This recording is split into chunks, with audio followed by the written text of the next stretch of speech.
Olá, seja muito bem-vindo a mais um episódio do podcast Justiça em Foco. A gente vai falar hoje sobre temas de grande impacto social e jurídico que estão movimentando os bastidores do Congresso Nacional e a saúde pública do nosso país. Para conversar sobre esse tema, vamos falar com a doutora Raquel Ferreira, que é médica de família e comunidade do Sistema Único de Saúde, o SUS, mestra em saúde pública pela Universidade de Glasgow e uma profissional que tem dedicado sua trajetória à defesa da saúde pública, da equidade e do cuidado integral às pessoas. Mulher, feminista, antirracista e mãe de 2 crianças, Raquel Ferreira reúne a experiência da prática da medicina com uma visão comprometida com construção de políticas públicas voltadas à redução das desigualdades e ao fortalecimento da atenção primária à saúde. Doutora, vamos falar aqui, primeiramente, seja muito bem-vinda. Muito obrigada. Ao podcast Justiça em Foco.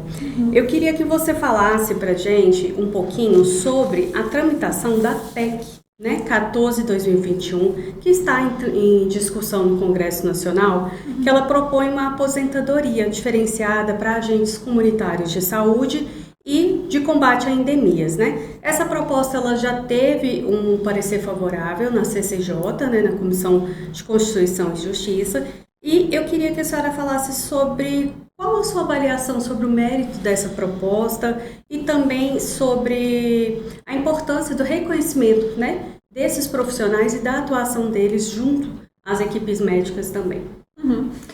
Bom, inicialmente, muito obrigada pelo convite, estar aqui falando um pouquinho sobre saúde pública, que é algo que move a minha vida, a minha trajetória. Bom, o que são os agentes comunitários em saúde? Acho que é importante a gente deixar isso bem claro. Os agentes comunitários, eles são aquelas pessoas, aqueles profissionais que fazem a ligação ali do sistema de saúde com a população. Então, eles estão diretamente dentro do território, eles estão ali convivendo com as pessoas todos os dias. Nesse sentido, eles trazem para a gente, profissionais de saúde que ficamos mais ali dentro da unidade básica de saúde, todas as informações que a gente não consegue captar ali no momento da consulta. Então, são inúmeras vulnerabilidades, às vezes é um território que sofre mais com falta de saneamento, a questão do lixo que não passa em determinados locais, a falta do asfalto, ou conflitos internos, familiares, que a população ali rotineiramente vive. Então, esses profissionais, eles passam por muitas adversidades também, porque eles estão diretamente no território, Então, eles trabalham a pé, eles visitam porta em porta, eles vão conversar diretamente com as famílias. Então, é muito plausível essa solicitação, porque é um trabalho realmente que é insalubre. A pessoa está se expondo a inúmeros agentes físicos, biológicos, questões de saúde mental. Então, realmente é necessário pensar num plano de carreira e numa condição de trabalho melhor para esses profissionais. Com certeza. Doutora Raquel, eu queria que a gente falasse um pouquinho mais sobre essa proposta também, Ela estabelece critérios, claros aqui em relação à aposentadoria, Aos 57 anos para as mulheres, aos 60 para homens, com a exigência de 25 anos de contribuição e de efetivo exercício. Diante do desgaste físico, e dos riscos cotidianos, como a senhora já bem citou, esses parâmetros a senhora considera que são justos, sustentáveis do ponto de vista fiscal e também, no caso, para esses profissionais de exercício, para esses profissionais? Não, com certeza. Se a gente pensar, eu elenquei aqui alguns dos pontos que fazem dessa profissão uma profissão com uma insalubridade maior, Os riscos realmente de sair ali de dentro de uma unidade básica de saúde e se expor, a riscos de acidentes relacionados ao trabalho, relacionados à profissão mesmo. Se a gente pensar assim, é benéfico em sentido fiscal, Será que a gente vai conseguir pagar isso? Quando você pensa que que o trabalho do agente comunitário de saúde ele vai ser revertido em saúde, uma melhor atenção para as pessoas, a gente tem redução total de custos, né? Então, você precisa pensar, quando essas políticas públicas elas são desenvolvidas, elas precisam pensar ali no custo que é devolvido para a saúde das pessoas, que vão evitar ali internações desnecessárias, né? Então, o agente comunitário ele tem um papel essencial, que é ali na busca do paciente que está acamado, ele identifica as pessoas que estão precisando de um cuidado maior, ele identifica a gestante que por algum motivo não foi à consulta. Então, acaba que isso tudo é revertido em proteção da saúde, né? Então, com relação à questão fiscal, com certeza, quando a gente faz essa avaliação do retorno em forma de saúde da população, reduz o número de internações, então é benéfico e viável, né? Pensando aí na diferença entre mulheres e homens, né? As mulheres, historicamente, nós estamos com inúmeras sobreposições de trabalhos, né? Tem o trabalho doméstico, tem o trabalho com o cuidado com os filhos, com familiares e o trabalho, né, nesse caso, como agente comunitário de saúde. É necessário, né? É necessário uma redução mesmo desse tempo em relação aos homens, justamente por conta dessa sobreposição de trabalhos e cuidados. Doutor, então a gente poderia dizer assim que essa PEC, né, no caso, ela vai além de um regime de aposentadoria, né? Ela entraria como também uma correção, no caso, na justiça, para esses profissionais, né, no caso, assim, um reconhecimento, né, uma importância, a valorização deles. Sim. E a gente pode dizer, então, que essa PEC, ela ajudaria nessa questão da segurança jurídica dessa categoria?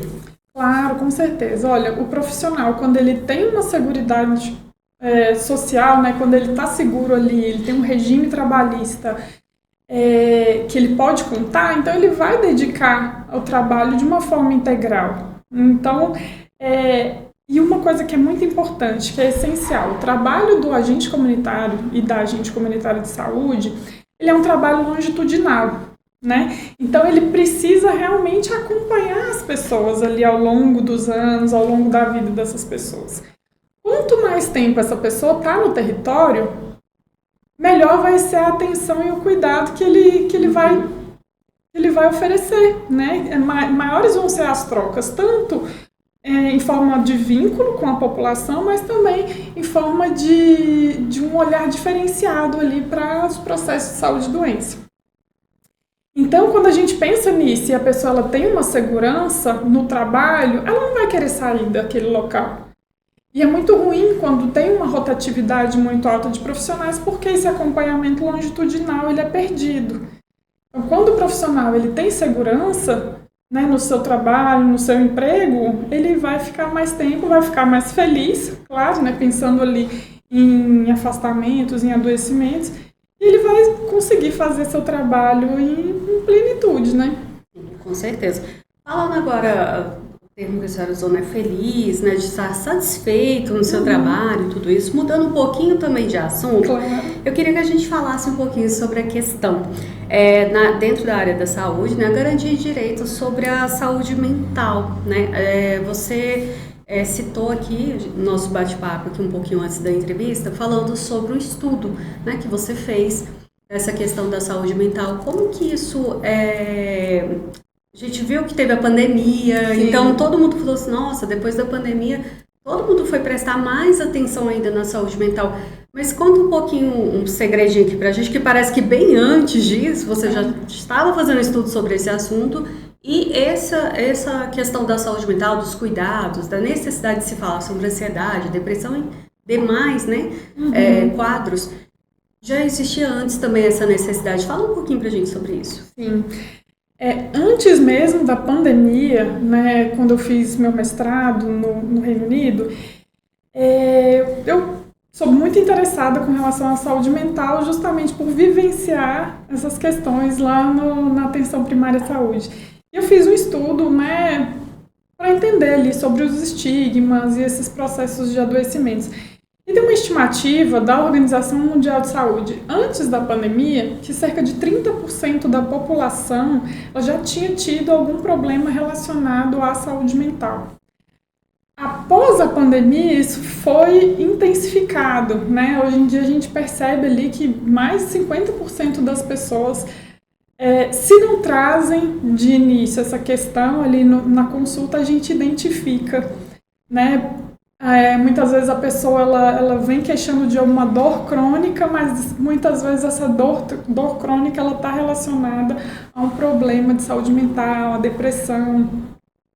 Então, sim, realmente foi intensificado e a gente tem hoje em dia algo que a gente chama de epidemia da solidão, né? As pessoas estão hiperconectadas, mas elas nunca estiveram tão isoladas também, tão sozinhas, né?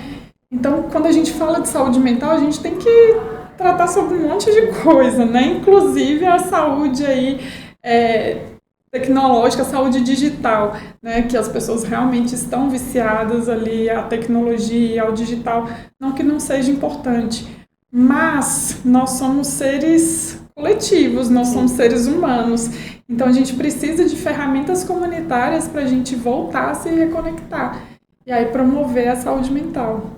Com certeza, a vivência não há nada que substitua, né? Não há nada que substitua. A vivência ali. Doutora, eu queria que você falasse também sobre a importância do poder público também e de se pensar, né, em políticas públicas voltadas à saúde mental, em especial aqui, vamos dizer que também Distrito Federal. Queria que você falasse da importância e desse, como bem diz o nome, né, poder público, né, atuar nessa área, a importância de se pensar em políticas públicas também. Hoje já existem inúmeras políticas públicas voltadas para a saúde mental. No entanto, elas estão longe de serem implementadas adequadamente, né? Aqui no Distrito Federal, especialmente, a gente tem a RAPS, que é a Rede de Atenção Psicossocial. A rede de atenção psicossocial ela é formada ali pelos CAPs, né, pelos adolescentes, pelo COMP, que são pontos de cuidado, de assistência à saúde mental. E ainda temos também o hospital, né, com alguns leitos hospitalares destinados à saúde mental, as pessoas que estão em crise. O que a gente percebe é que é insuficiente, né? Nós ali na atenção primária à saúde, a gente tem que lidar muitas vezes sozinhos, sem uma rede de suporte adequada para essas pessoas. Então, a gente tem que dar uma rebolada ali, sim, né, como se diz, para conseguir dar conta disso. Né? Então, falta muita coisa. Né? A rede de saúde mental do Distrito Federal ela é uma das que tem piores avaliações, né? Especialmente para as pessoas que são neurodivergentes, as pessoas com transtornos de saúde mental graves, que a gente não tem o que fazer, né? Para onde encaminhar essas pessoas? Quais que vão ser os pontos da rede que vão dar suporte? Seria muito fácil se a gente tivesse um medicamento. A gente tem medicamentos que vão ser muito importantes para tratar as questões de saúde mental. Mas o medicamento por si só, ele não resolve. Então, são necessárias terapias, é necessário que tenha psicólogo, que tenha assistente social, que tenha profissional psiquiatra também, que é uma outra especialidade. Então, se nos CAPs não tem psiquiatra, não tem psicólogo suficiente, ele não está funcionando adequadamente. Sim. Né? É necessário ali o profissional terapeuta ocupacional também. Então, é uma equipe multiprofissional que a gente precisa. Não é um profissional ou outro isolado que vai conseguir dar conta dessa demanda que é tão importante na sociedade. Com certeza. Eu queria também, a gente aproveitando aqui falando sobre essa questão da saúde mental, sobre essa questão, assim, é uma coisa que a gente sempre observa muito, assim, né, na conversa ali no dia a dia. Ainda existe resistência na hora de procurar essa questão, de procurar um profissional, tanto homens quanto mulheres, crianças, tem essa resistência? O que vocês sentem nisso no dia a dia ali no atendimento?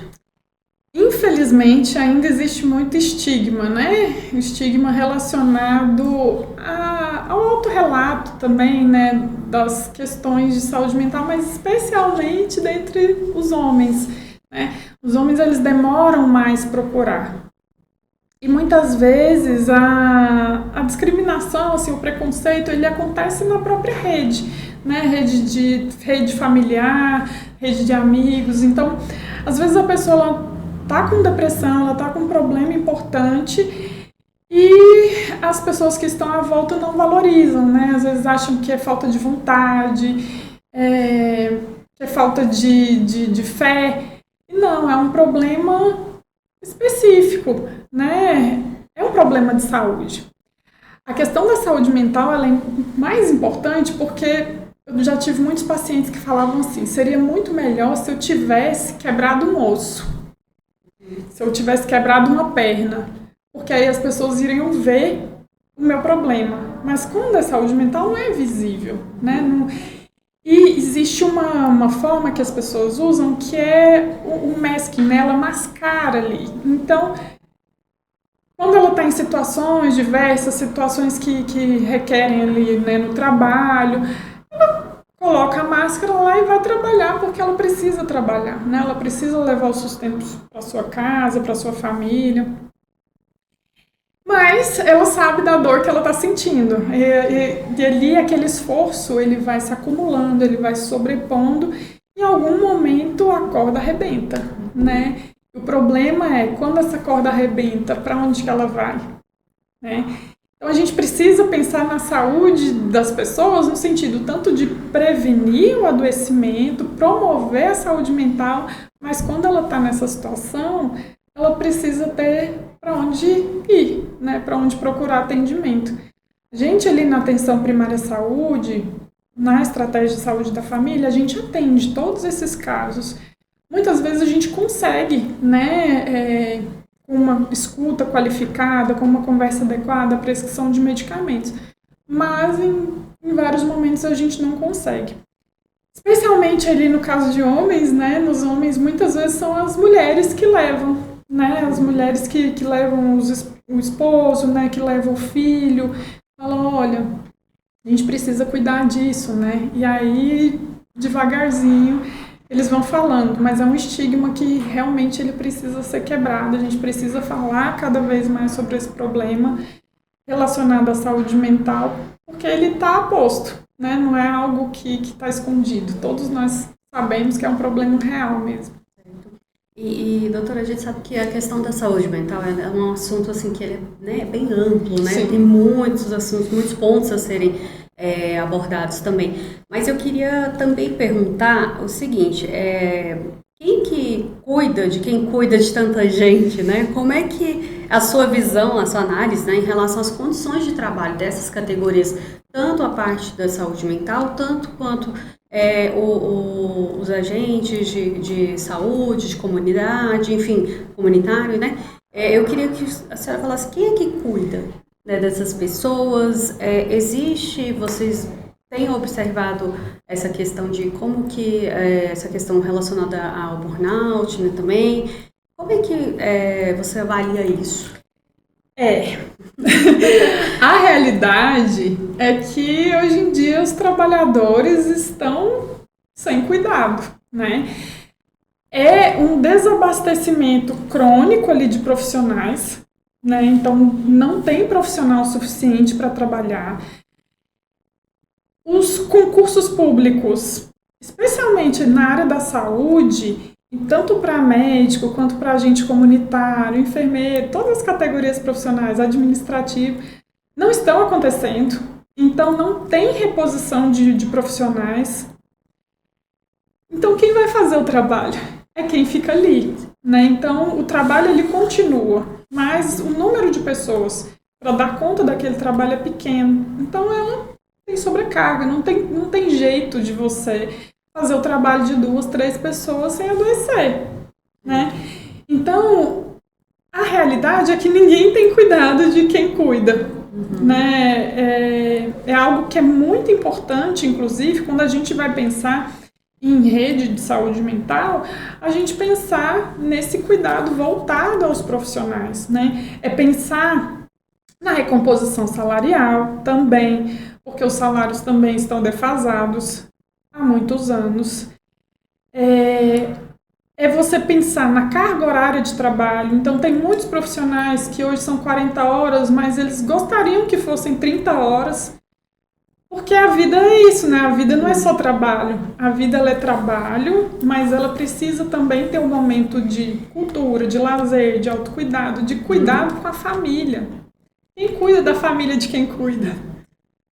Então, a gente não tem essa rede ampla de cuidado. E a gente precisa, especialmente quando a gente vai falar de saúde mental, a gente tem que pensar na saúde do trabalhador. Uma das coisas que a gente poderia pensar em questão assim, de política pública, de saúde pública voltada para os trabalhadores, são as práticas integrativas e complementares em saúde, né? As práticas, elas têm inúmeras práticas hoje em dia que elas são... fazem parte da política nacional, né, de práticas integrativas. Auriculoterapia, tem o Tai Chi Chuan, eu sou facilitadora de Tai Chi, tem yoga, tem o uso de plantas medicinais, enfim, são inúmeras práticas que existem que podem, né, ser voltadas à saúde do trabalhador. Mas isso, se ele não tiver tempo para fazer uso dessas práticas, ele vai ser mais do mesmo, né? Ele vai continuar sem acesso a esse cuidado.